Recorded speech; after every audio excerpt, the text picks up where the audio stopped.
नमस्कारा मित्र रे। दोस्तों नमस्कार, मैं मनोज तिवारी, एक कलाकार, दिल्ली का एक सांसद, नरेंद्र मोदी जी का एक साथी। और मैं अभी बैठा हूं अपने मित्र, अपने भाई, बेंगलोर के जो कमिश्नर भी रहे, और कमिश्नर रहे तो इनको पीपुल्स कमिश्नर कहा गया। जब कोरोना का महासंकट आया तो ये एक देवदूत की तरह लोगों का हेल्प करते आए। लोग नहीं बुलाए और समस्या में थे, तब भी ये पुलिस कमिश्नर रहते हुए आप सबका सेवा किया इन्होंने। और इन्हीं को भारतीय जनता पार्टी ने चामराजपेट से बीजेपी का कैंडिडेट बनाया है। मुझे लगता है चामराजपेट जिस प्रकार से अपनी बदनसीबी झेल रहा है, लंबे समय से वहां कभी बीजेपी का वहां विधायक नहीं रहे, और उसका प्रभाव देखिए वहां कितनी परेशानियां हैं। उन परेशानियों को दूर करने के लिए भास्कर राव जी को हमारे नरेंद्र मोदी जी ने भेजा है। आप सब इनको विजयी बनाएं, ये मेरी प्रार्थना है। आप सिर्फ नेता ही नहीं, अपने लिए एक बेटा चुनेंगे, एक सेवक चुनेंगे। भास्कर भाई, आपको कैसा लग रहा है? आपको सर, मैं अपने आप को अत्यंत ही सौभाग्यशील समझता हूं कि प्रधानमंत्री श्री नरेंद्र मोदी जी, श्री अमित शाह जी और श्री अरुण सिंह जी और श्री नड्डा जी और हमारे राज्य के जो महान लीडर्स हैं, श्री BL संतोष जी, श्री BS येडियुरप्पा जी, श्री बसवराज बोम्मई जी और श्री नवीन कुमार कटील जी ने इस चुनाव में 72 नए लोगों को इस चुनाव के क्षेत्र में उनका आह्वान किया है, और उसमें से मैं भी एक हूँ।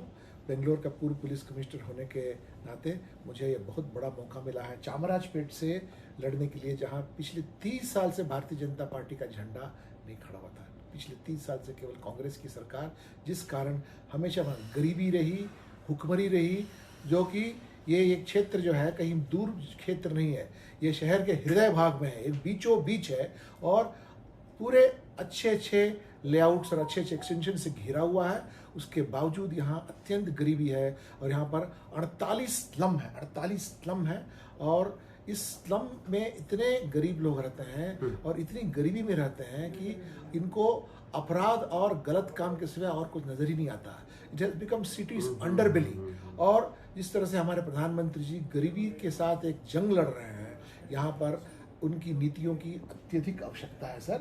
और जब तक इनको इस गरीबी से बाहर नहीं निकालेंगे, अपराध का सिलसिला चलते रहेगा। मैं अनेक बार जेल में जाके लोगों का हालत देखा है। अच्छा, जब मैं पुलिस कमिश्नर था, जब जेल में जाके अनेक बार जेल के अपराधी हो या इनके जो अंडर ट्रायल्स, उनमें देखा कि अधिकतर लोग जो हैं ये अत्यंत ही गरीब और सोशली पीड़ित जात के हैं। इनको एम्पावर करके ऊपर लाएंगे ना तो मतलब मजबूरी।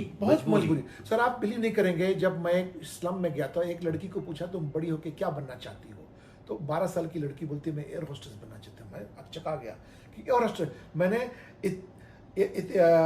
एमिरेट्स का ऐड देखा करके, मतलब अच्छा। लोग चाहते हैं कि ऊपर बढ़े, लेकिन जो सियासत है वहाँ की, जो मौजूदा नुमाइंदा है, जो MLA है, वो नहीं चाहता है कि ये अमीर बने। हर एक साल 100-125 करोड़ आता है इसकी जगह की अभिवृद्धि के लिए, डेवलपमेंट, पता नहीं कहाँ जाता है। बस हमको यही मालूम है कि इस नुमाइंदे के ऊपर में अनेक ED के केस लगे हुए हैं, अनेक पैसे की चोरी, टैक्स की चोरी की जो केस वहाँ का अभी जो मौजूदा नुमाइंदा है उसके ऊपर में इतने केस लगे हुए हैं, और अलग अलग छोर में है। कहीं सुप्रीम कोर्ट से स्टे लिया हुआ है, हाई कोर्ट से स्टे लिया हुआ है, लेकिन उनका चोरी का सिलसिला चलते रहता है, चलता आ रहा है। और बड़े बड़े जो घोटाले हैं यहाँ के, IMA का जो घोटाला है, एम्बिडेंट का जो घोटाला है, सारे मुसलमानों को बेवकूफ बनाए। बेचारे निर्दोष मुसलमान जो है, हमारा मुसलमान भाई हमको मदद करेगा करके उसको वोट डालते हैं, लेकिन इन्होंने केवल सारे मुसलमानों को उन्होंने बेवकूफ बना के छोड़ दिया है, और उनके सारे पैसे लूट के 500 करोड़ का महल बनाया है इसने। तो आपने कंक्रीट प्लान बना लिया? मेरे पास में कंक्रीट प्लान है। सबसे पहले तो चामराजपेट में what Chamarajpet deserves is a clean hair cut, एक स्नान और एक सफाई।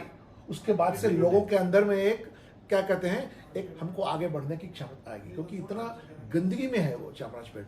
वंस एक बार चामराजपेट एक बार नहा ले, अपने आप को साफ कर ले, तो सबसे पहले है वहाँ शिक्षा की जरूरत है, एजुकेशन की। और मेडिकल फैसिलिटीज़ की और अपॉर्चुनिटीज़ की, जो कि मोदी जी के सरकार में इतनी सारी अपॉर्चुनिटीज स्किल इंडिया के तहत हो, फिट इंडिया के तहत हो, स्टार्टअप इंडिया के तहत हो और यूथ एम्पावरमेंट के तहत हो, इतने लड़के लड़कियां जो है, और बेंगलोर सिटी इतनी सारी सर्विस इंडस्ट्रीज के लिए तैयार हो चुकी है कि हम सब के लिए नौकरी देने के लिए तैयार हैं यहाँ पे। नहीं, और मुझे दोस्तों जो मैं सुन रहा हूँ, भास्कर राव एक विश्वास का नाम है, और जब इन्होंने इतनी बातें चामराजपेट के लिए सोच ली है तो नरेंद्र मोदी जी का साथ, बीजेपी लीडर्स का साथ, भास्कर राव को अपना कस के पकड़ के इनको अपना सेवक बना लीजिए, बस हमारी इतनी प्रार्थना।